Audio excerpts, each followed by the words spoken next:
Hey,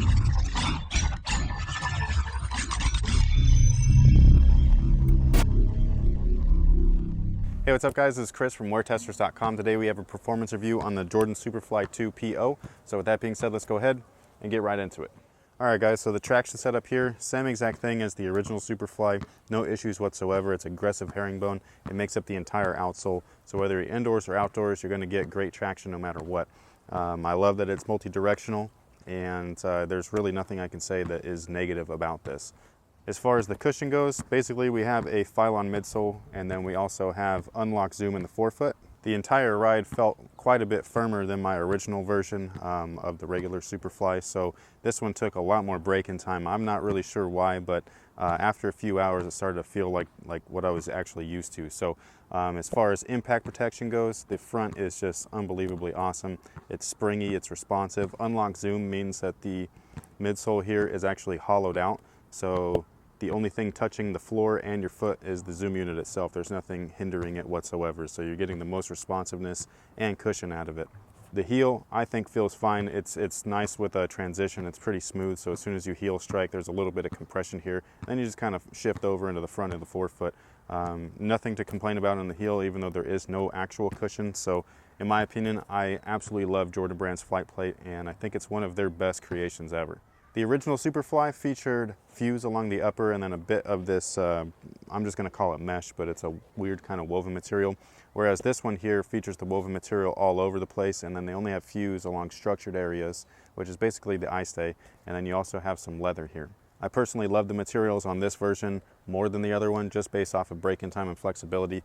These things move with your feet a lot nicer. They don't pinch, bind, or restrict range of motion whatsoever. The other ones are a little bit more restrictive, so if you need some additional support with materials, then you might want to go with the other guy, or maybe if you play outdoors, you want some durability, things like that. But this guy here, in my opinion, just felt a lot nicer on foot. The overall fit is true to size. If anything, if you have a narrow foot, you might want to consider going down half a size. Other than that, I would just go true to size just to be safe.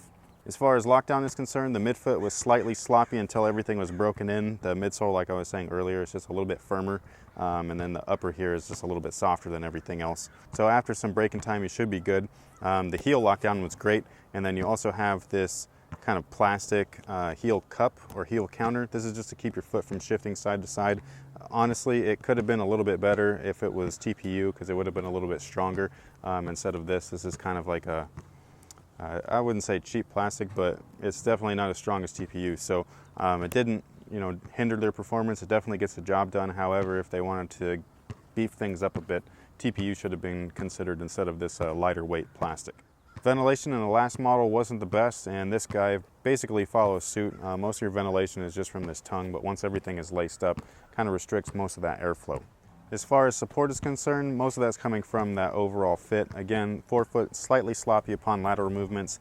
Heel counter could have been a little bit better with some TPU. Still gets the job done, but could have been a little bit more enhanced. And everything else is just coming from the bottom here. You can see where there's a slight outrigger section, and then the cushion, because it protrudes a little bit, you'll feel slightly unstable at first, but that does go away over time.